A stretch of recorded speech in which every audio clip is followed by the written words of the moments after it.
complementary. Ando sila para sa isa't isa palagi. Di ko alam. Perfect sila. Jolly. Funny. Not a one word, pero 2 words, Angry Birds.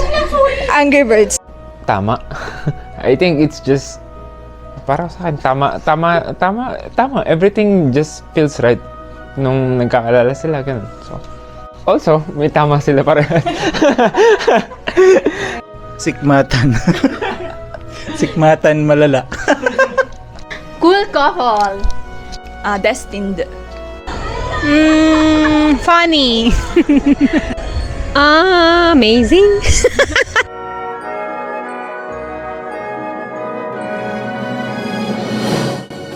Nung unang pumunta si Paulo sa bahay, so hindi pa ako makakakuha ng nagulat ako na bigla ko lang siya nakita. And then may dala siya na siumay. Binigay niya kay Ivy at saka sabi niya, Ivy, I will show my love for you. Wala lang. Shock lang. Ha? Medyo nagulat. Sabi ko, magkakilala pala silang dalawa. Sabi ko, ganun. Wala naman, okay naman silang dalawa. Wala namang pinakitang masama. Ganun, mabuti naman yung intensyon. Ganun. Si Pau, tahimik kasi siya nung pinakilala siya sa amin. Tapos, someone okay. Happy. Super. Kasi galing siya sa hindi okay, so naging masaya kami na may bago. Masaya. Masaya, parang malungkot yung masaya ko. Masaya. Hindi ko alam, like, parang tinatreaten ko pa si Ivy nun. Tama ba yan si Pao? Parang ganun eh. Parang okay ba yan si Pao? Ganyan. Siyempre, parang trying to protect something. Ganun. Seryoso ba? Wala naman. Tiwala naman ako sa mga desisyon ni Ivy. Sa ibang bagay. Hindi naman sa lahat. Sa iba. Gusto naman niya yun. Di sige, magagawa ko. Masaya. Ako. Parang di ako masaya talaga. Promise. Hindi, masaya. Kasi, part ako ng masaklap na pinagdaanan ni Ivy. Isa ako sa dahilan. Kung hindi ko pinilit, charis. Hindi, alam ko yung pinagdaanan ni Ivy nung time na yon. Kaya masaya ako nung nalaman kong may boyfriend na si Ivy. Nagulat ako. Iba yung question. Napasigaw ako noon kasi sinadya lang, nagtanong lang siya. Sabi niya, Mika, or sabi niya, sabi ko bakit? Tapos wala lang. Tapos sabay send ng picture ng sing-sing niya sabi. Wala lang, sibigaw lang ako. And then, yun.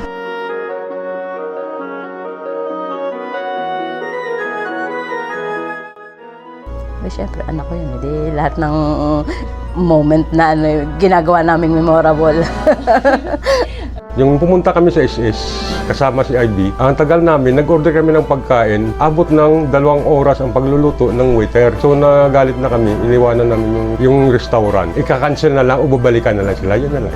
Siguro nung New Year 2023 last year, nandun ako sa kanila, tapos si Paolo din nasa kanila yun. Sama-sama kami nag-New Year last year. Nung proposal, kasi nagkasigulot yung barkada namin during that period. So, naging happy naman later on. Most memorable moments ba with them is yung proposal ni Kim Pao kay Ivy sa Lime and Basil. Though wala ako noon kasi muntik na kami mag-FO lahat dahil doon. But it's okay na love namin si Ivy and lumipas na yan. Lagi kasi kami magkakasama and lagi kong gusto ko yung pagmamahal nila sa animals. Nung nung nag-propose si Pao, kasi nag-aaway-away pa kami. Yung time na kumain kami, umuwi pa sila ng Batangas sa Taal para lang kumain. Tapos nung nag-swimming, Kalatagan, nag-Little Boracay, Kalatagan. Masaya silang kasama. Natawa nga ako kasi lahat sila may couple. Tapos kami lang ni Kuya Kim yung single. Pero masaya lang kami ni Kuya Kim. Para na kaming may may couple na rin. Ganyan. Yung sigmatan pa din. Every time yan, pag magkasama sila, hindi nawawala yan. Hindi, pero Dingalan trip, dumaan kami sa mga lubak. Ayan. Tsaka naatrasan nila yung kotse ko. namin, sabi ko nga, tinatanong ko nga sa bahay kung ano yung regalo ko eh. Sabi ng nanay ko, regaluhan mo pa ba eh, natrasan na nga yung kotse natin. Wala na akong regalo sa inyo. Absuelto na lang, yun. Regluhan na lang tayo. Siguro yung Bicol trip namin last year, stuck kami ng 4 hours sa traffic. As in nakatigil lang kami sa traffic. Sobrang memorable kasi I'm trying na makita yung Mayon and then sobrang cloudy. Tapos at the time na nandun kami, sakto nagpakita yung Mayon. Sobrang, first time ko nakasama si Pao do. First time ko nakasama nun si Pao. Sobrang, nun kami nagkasundon 3.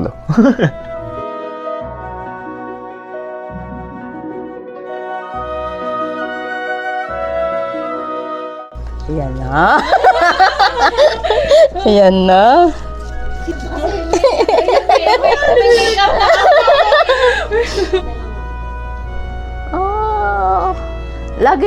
Lagi lang kayong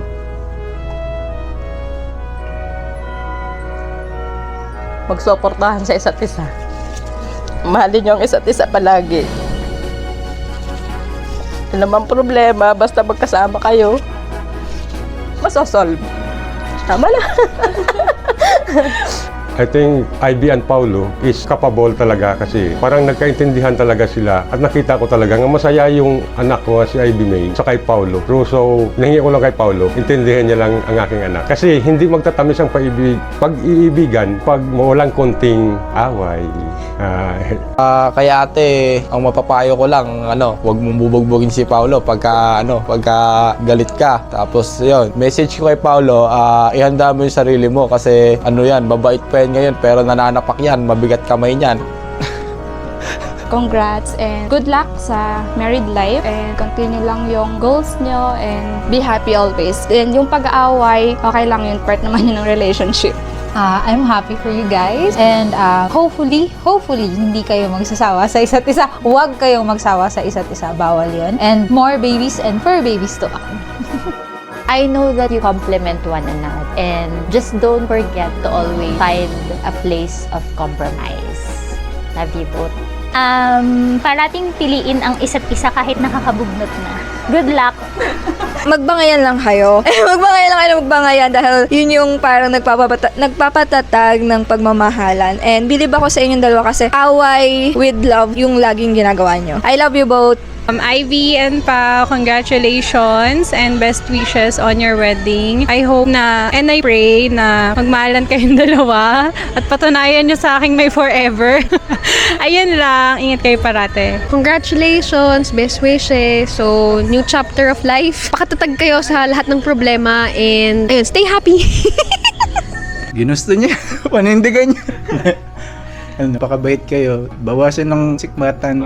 Ayun. Sige. God bless. Congrats! Saya ako na pakasal na kayo. More babies. At saka, pakibigasan na rin pala para makahabol tayo sa edad. At saka, lagi kayong mag-iingat sa magmahalan. Saka, mag-away na lang kayo para may feel. Sa bagay, lagi pala kayo nag-aaway. Sabi nga ni Rap, lagi kayo sikmatan, basta yun. Hindi, bala na kayo dyan. Sana all. Yun lang. Sana all. Hindi, best wishes. Congratulations and magmahalan lang palagi. Hindi lahat pinapalad. Hindi lahat gagastos ng ganito. Kaya, congrats.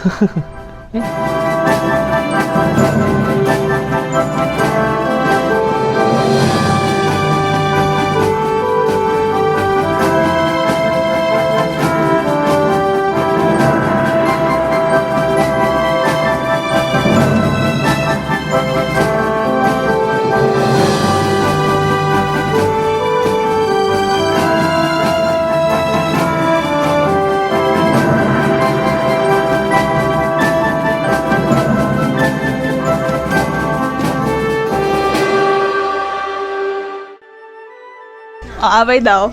Cut na. Anong tanong mo? Anong trait ng pinakayaw mo kay Paulo? Wala. Anong trait ng pinakayaw mo kay Ivy? Wala. Makakaway to eh. Tama na.